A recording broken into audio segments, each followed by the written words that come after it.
নতুন রাইটারের বই না কিনেই কি মেডিকেল প্রিপারেশন শুরু করে দিব? আমি ডিরেক্ট হ্যাঁ, না উত্তর না দিয়ে তোমাদের বোঝানোর চেষ্টা করি যে তোমার কেনা উচিত হবে কিনা। প্রথমত নতুন রাইটারের বই কেন কিনতে হয়? কারণ প্রতি বছরই রাইটাররা নতুন ১ টা বা ২ টা এডিশন বের করে থাকে এবং সেখানে কিছু ইনফরমেশন এড হয়, কিছু ইনফরমেশন চেঞ্জ হয়ে যায়, কিছু বাদ দিয়ে দেয় আগের এডিশনের ইনফরমেশন। এখন একটা আশঙ্কা থেকে যায় যে যদি এই বছরের ভর্তি পরীক্ষার প্রশ্নগুলো নতুন এডিশন থেকে করা হয় এবং এই যে নতুন এড হওয়া বা চেঞ্জ হওয়া তথ্য থেকে চলে আসে, তাহলে আমি কি পারবো? এখন ভেবে দেখো, কতটুকু তথ্যই বা প্রতি চ্যাপ্টারে চেঞ্জ হয় বা অ্যাড হয় নতুন? খুবই কম।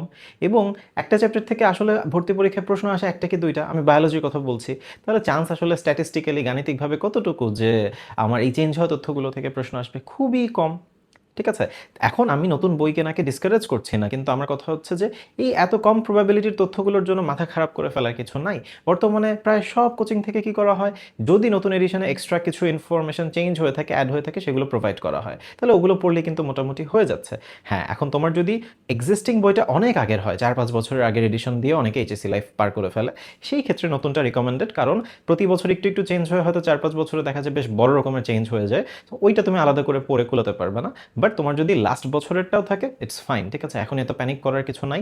এখন অলরেডি একটা আছে, আবার নতুন কিনবো এত ভাবার কিছু নাই। আবার তোমার যদি নতুন কিনতে অসুবিধা না থাকে, তুমি যদি কমফোর্টেবল হও যে না, আমি নতুন কিনে নতুন করে সুন্দর করে অ্যাডমিশন টাইমে দাগাবো, নতুন করে পড়বো, তাহলে সেটাই ঠিক আছে। তার মানে সোজা কথা, কিনলেও সমস্যা নাই, না কিনলেও সমস্যা নেই। বাট আমি যেটা বোঝানোর চেষ্টা করছি যে এটা অত্যন্ত জরুরি, এটা না করলে প্রিপারেশন হবে না এমন কোনো ব্যাপার নাই। সো প্যানিক না করে, এটা চিন্তা করে তোমার কেনা লাগবে কি লাগবে না এখন ডিসাইড করো।